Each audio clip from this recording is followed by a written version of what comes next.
अशा प्रकारची मागणी जी आहे ती मागणी आमच्या आजच्या बैठकीमध्ये आम्ही आज केलेली आहे.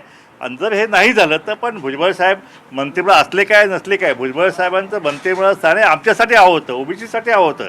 कारण जे काय प्रश्न ओबीसी मंत्रिमंडळामध्ये जे काय निर्णय ओबीसीच्या विरोधात त्यावेळी होत होते त्यावेळी भुजबळ साहेब त्याची ढाल म्हणून त्या ठिकाणी उभा असायचे.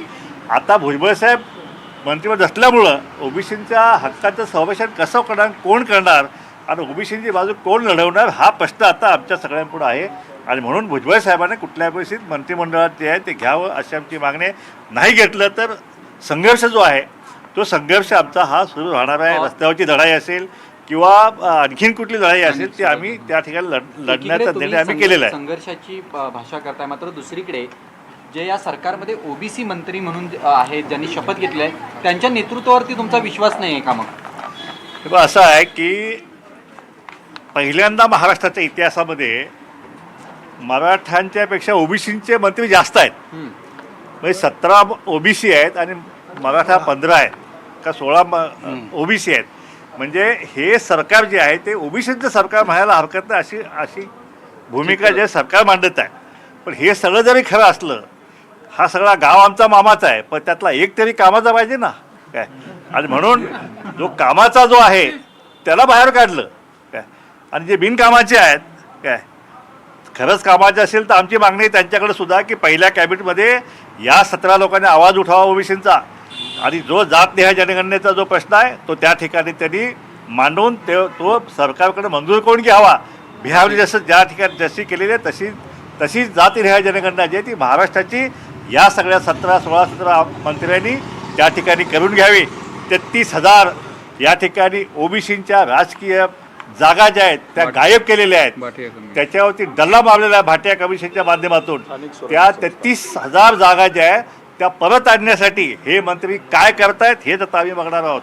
आणि आमची मागणी आहे, आजच्या बैठकीतसुद्धा आमचा निर्णय झालेला आहे, जोपर्यंत ह्या 33,000 जागा आमचा पुनर्स्थापित होत नाही आहेत, भाटिया कमिशनचा अहवाल हा रिजेक्ट होत नाही आहे. कारण भाटिया कमिशननं ओबीसींची लोकसंख्या ती 37% सांगितलेली आहे.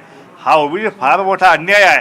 आणि जोपर्यंत 33,000 जागा पुनर्स्थापित होत नाही तोपर्यंत या सरकारने कुठल्याही परिस्थितीत जिल्हा परिषद असतील, नगरपालिका असतील, महानगरपालिका असतील या निवडणुका घेऊ नयेत अशा प्रकारचा निर्णय जो आहे ते आमच्या बैठकीत झालेला आहे. हे सगळं सांगितल्यानंतर भुजबळांची काय भूमिका आहे, त्यांनी तुम्हाला काय आश्वस्त केलंय मंत्रिपदाच्या बाबतीत, त्यांनी तुमच्याशी काय चर्चा केली? भुजबळ साहेबांना आम्ही सांगितलेलं आहे की कुठल्याही परिस्थितीत आपण आमचे नेते आहात, आमचा लढा जो आहे तो आपण लढला आहात. जरांगेचं वादळ, इतकं मोठं वादळ या महाराष्ट्रामध्ये निर्माण झालं होतं, ते वादळ समर्थपणे पेलण्याचं काम या आमच्या नेतृत्वाने केलेलं आहे. त्यामुळे या महाराष्ट्रातील तमाम भटके विमुक्त असतील, ओबीसी असतील, अलुदार बलुदार सगळ्या आज संघटनेच्या नेत्यांनी आज या ठिकाणी एक मात्र ठराव पार केलेला आहे की भुजबळ साहेबांच्या पाठीमागे आम्ही ठामपणे उभा आहोत. ते मंत्रिमंडळात असोत किंवा नसोत, आम्ही भुजबळांच्या पाठीमागे ठामपणे आहोत. आता थोड्याच दिवसात जे आहे रस्त्यावरची लढाईसुद्धा जी आहे ती आम्ही या ठिकाणी आम्ही परत सुरू करणार आहोत. 24 तारखेला जरांगेचं आंदोलन सुरू होत आहे. त्याचबरोबर त्याच्यासमोर तितक्याच तोडीस तोड ओबीसींचं आंदोलनसुद्धा जे आहे त्या ठिकाणी सुरू झालेलं आपल्याला पाहायला पडेल. आणि ह्या सगळ्या लढ्याचं नेतृत्व जे आहे ते भुजबळ साहेब जे आहे ते केल्याशिवाय राहणार. म्हणजे तुमचं बोलणं असं आहे की 24 तारखेपासून तुम्ही ओबीसी नेते सुद्धा आंदोलनाची भूमिका घेतली असेल? उद्यापासून 100% ओबीसींचं आंदोलन सुद्धा जे आहे, इकडे जरांगेचं आंदोलन सुरू झालं की इकडे ओबीसींचं आंदोलन जे आहे ते या महाराष्ट्रामध्ये सुरू होणार आहे. कारण शेवटी आम्हाला आमच्या अस्तित्वाची लढाई ते आम्हाला लढावीच लागेल आहे. आमच्या आरक्षणाचं संरक्षण जे आहे ते आम्हाला करावंच लागेल आहे. आता हे ओबीसी सरकार जरी आलेलं आहे तरीसुद्धा हे ओबीसीचं आरक्षणाचं संरक्षण कसं करताय याच्याविषयी आमच्यात अजून आत्मविश्वास नाही आहे.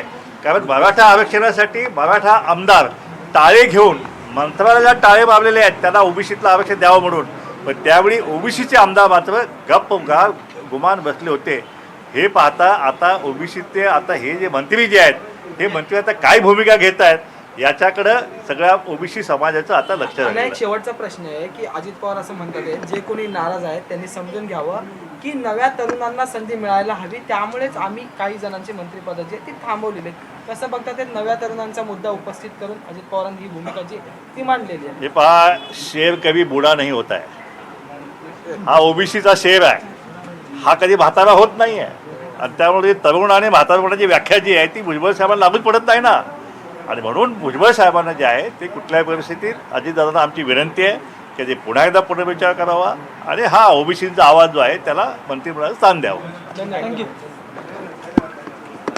आपण बघितलं भुजबळांच्या भेटीनंतर शेंडगे बोलत होते आणि त्यांनी ओबीसी आंदोलनाचा पुकार केलेला आहे. जेव्हा जेव्हा जरांगेंचं आंदोलन सुरू होईल तेव्हा ओबीसींचं देखील आंदोलन सुरू होईल असं ते म्हणाले. सोबतच आम्ही भुजबळांच्या सदैव पाठीशी आहोत असं देखील त्यांनी म्हटलेलं आहे. भुजबळांकडे मंत्रिपद असलं नसलं तरी सुद्धा आम्ही भुजबळांसोबत ठामपणे उभं राहू असं ते म्हणाले. ओबीसींची बाजू नेमकं कोण मांडणार हा सवाल त्यांनी उपस्थित केलेला आहे आणि सोबतच आमचा संघर्ष सुरू झालेला आहे असं देखील ते म्हणाले. एकूणच मंत्रिमंडळात जे समाविष्ट आहेत ओबीसी मंत्री त्यांच्याबद्दल त्यांना प्रश्न विचारला असता गाव पूर्ण मामाचा पण कोणी नाही कामाचा अशा स्वरूपाची एक फ्रेज त्यांनी वापरलेली आहे. मंत्रिमंडळात खरं तर 17 ओबीसी मंत्री आहेत असं त्यांनी म्हटलंय. आपण बघतोय ओबीसींचा आवाज दाबण्याचा प्रयत्न सुरू असल्याचं शेंडगे म्हणाले.